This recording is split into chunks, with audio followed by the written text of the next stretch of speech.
نحمده ونصلي على رسوله الكريم أما بعد فأعوذ بالله من الشيطان الرجيم بسم الله الرحمن الرحيم وما أرسلناك إلا رحمة للعالمين صدق الله مولانا العظيم. جناب محترم وزیر صاحب او محترم معین صاحب، دارنګې د وزارت رئیسانو محترمینو او د کابل د ښار محتسبینو علماء کرامو، د امر بالمعروف د وزارت کارمندانو او مهمانانو، السلام علیکم ورحمت الله وبرکاته. محترم علماء کرامو، دارنګې عام کارمندانو د وزارت، غواړم چې یوه خبره سره شریکه کړم. الله جل شانه دې اول ماته د خو بیانولو بیا د عمل کولو توفیق را نصیب کړي او بیا د الله جل شانه تاسو ټولو ته پرې د عمل کولو توفیق در نصیب کړي. محترم علماء کرامو او د وزارت کارمندانو او میلمنو، د سیرت د نبی کریم صلی الله علیه وسلم دا جلسې چې نن سبا الحمدلله د افغانستان په هر ولایت کې شروع دي، روانې دي، او نن الحمدلله زموږ او ستاسو په وزارت کې هم دغه پروګرام روان دی. الله جل شانه دې په خپل دربار کې قبول او منظور کړي. د دې جلسو مطلب او مقصد څه شی دی؟ غواړم چې یوه خبره سره دا شریکه کړم. محترمو، خصوصا کارمندانو، د علماو نه ماسوا کارمندانو، د دې جلسې مقصد هدف مهم دا دی چې زموږ عام مسلمانان په دې جلسه کې د نبی کریم صلی الله علیه وسلم د اخلاقو نه ځان خبر کړي، د هغه سیرت او د صورت نه ځان خبر کړي. دا جلسه چې جلسې په مختلفو ولایاتو کې روانې دي او کیږي، هدف د امر بالمعروف د وزارت هم دغه دی چې دا جلسې د عام مسلمانانو لپاره مثال دی او مدرسې دی. ځکه عام مسلمانان نشي کولی چې په دې عمر کې مدرسې ته لاړ شي او دې نه بعد علم وکړي. نو د امر بالمعروف وزارت مقصد هم دغه دی، د علماو مقصد دغه دی چې عام مسلمانان دې جلسو ته راشي او په دې پروګرامونو کې شرکت وکړي او ځان د نبی علیه الصلاة وسلام د اخلاقو نه، دغه د تاریخ نه، دغه د سیرت نه، دغه د صورت نه ځان خبر کړي. ځکه زموږ او ستاسو خوږ پیغمبر حضرت محمد صلی الله علیه وسلم یوازې پیغمبر نه و، بلکې د پیغمبرۍ سره هغه بادشاه هم و، د پیغمبرۍ سره هغه مجاهد هم و. موږ او تاسو به دغه د تاریخ نه او دغه د سیرت نه ټول هغه کارونه زده کوو چې موږ او تاسو سره مخامخ یو. زما او ستا اخلاق به په خپل کور کې د خپل بیبي سره څنګه وي، زما او ستا اخلاق به د خپل اولاد سره څنګه وي، زما او ستا اخلاق به د خپل همسایه ګاونډي سره څنګه وي، زما او ستا اخلاق به د خپل کارمندانو سره څنګه وي. دا به موږ د نبی علیه الصلاة وسلام د تاریخ نه زده کوو، ځکه هغه بادشاه هم و. نبی علیه الصلاة وسلام په احادیثو کې دا خبره راغلی، علماء کرام تشریف فرما دي، د عوام به په خپلو کورونو کې د خپلو زنانو سره، د خپلو مور و پلار سره، د خپل اولاد سره د کومو اخلاقو نه کار اخلي. په دې جلسه کې موږ دا زده کوو د علماو د خولې نه.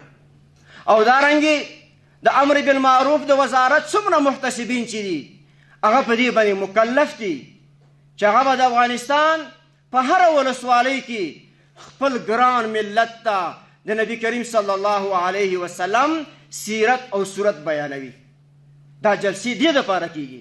محترمو کارمندانو، لہذا چې کله د جلسې مطلب او مقصد دا شو چې زموږ مسلمانان د نبی علیه الصلاة وسلام د سیرت او د صورت نه ځان خبر کړي. نبی علیه الصلاة وسلام جهاد په کوم شکل کې و، نبی علیه الصلاة وسلام حکمرانی په کوم شکل کې وه، نبی علیه الصلاة وسلام په مدینه منوره کې د مسلمانانو سره او د نورو خلکو سره چې یهودیان وغیره هلته اوسېدو، د هغو سره کوم اخلاق و.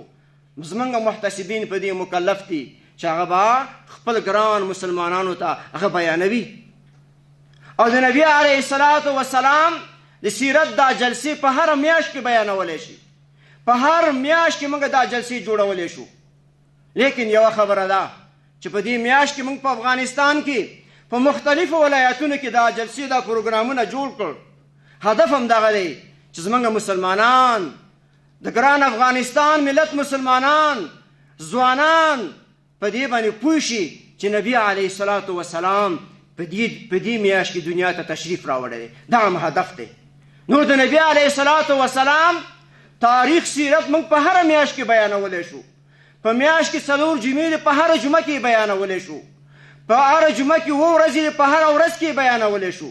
په ورځ کې 4 ساعته دي په هر ساعت کې بیانولی شو. لیکن مقصد هم یو دغه دی چې دا زما اواز محتسبین تاسو ورسوئ. ځکه ډېر خلک داسې وي چې د نبي علیه الصلاة وسلام د سیرت دا جلسې څه باره کې کېږي. تاسو به جواب دا ورکوئ چې موږ خپل مسلمانان په دې باندې پوهول غواړو چې نبي علیه الصلاة وسلام په دې میاشت کې دې دنیا ته تشریف راوړی دی. دا هم هدف دی او عقیده هم دا ده، سوچ او فکر هم دا دی، علم هم دا دی چې د نبي علیه الصلاة وسلام سیرت په هره میاشت کې بیانولی شو. د دې وجه نه محترمو خاص کر خپلو محتسبینو ته ستاسو دا مکلفیت دی، تاسو مسئولین یې.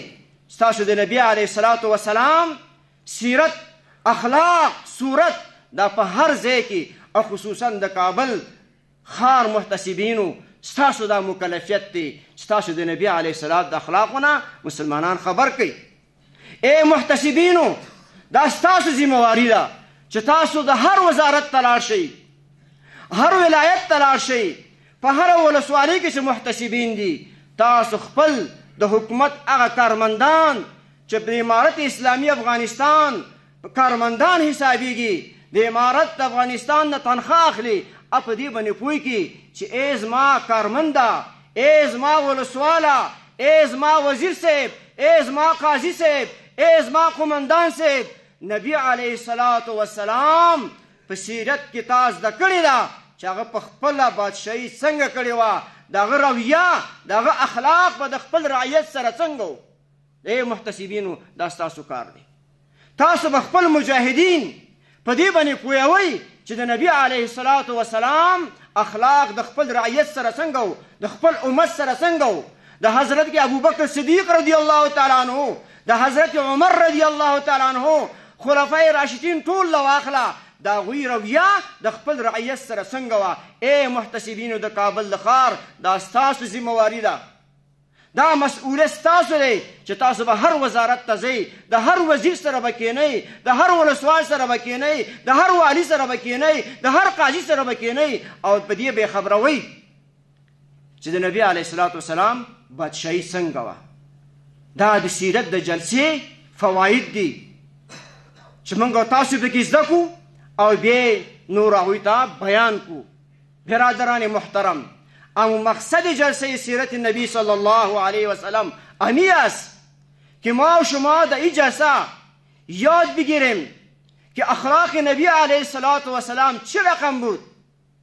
کتی همسایه خود و کتی کارمندای خود و اخلاق حضرت عمر رضی الله تعالی عنه کتی کارمندای خود چه رقم بود که ما و شما را امیر یاد بگیریم و او را عملی کنیم. ما شما کارمندان امارت اسلامی افغانستان هستیم، برای ما و شما مسئولین هستیم که ما و شما عمومی حکمرانی که میکنیم در افغانستان با مطابق قرآن و حدیث بکنیم. ایتر حکمرانی نکنیم که مخالفت قرآن و حدیث باید. ما و شما حکمرانی میکنیم با دلهای مردم بکنیم، نه با سر مردم. این حکمرانی است. دل مردم بگیریم.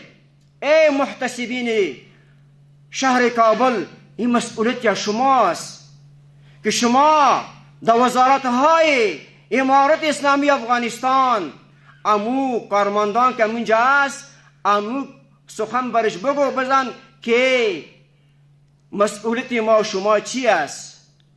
نبی کریم صلی الله علیه و سلم چی گفته؟ چی رقم حکمرانی ما و شما بکنیم؟ لہذا محترمو فارسی مې سره ګور که خپې مې ولا ماتې کړي خفه نه شي.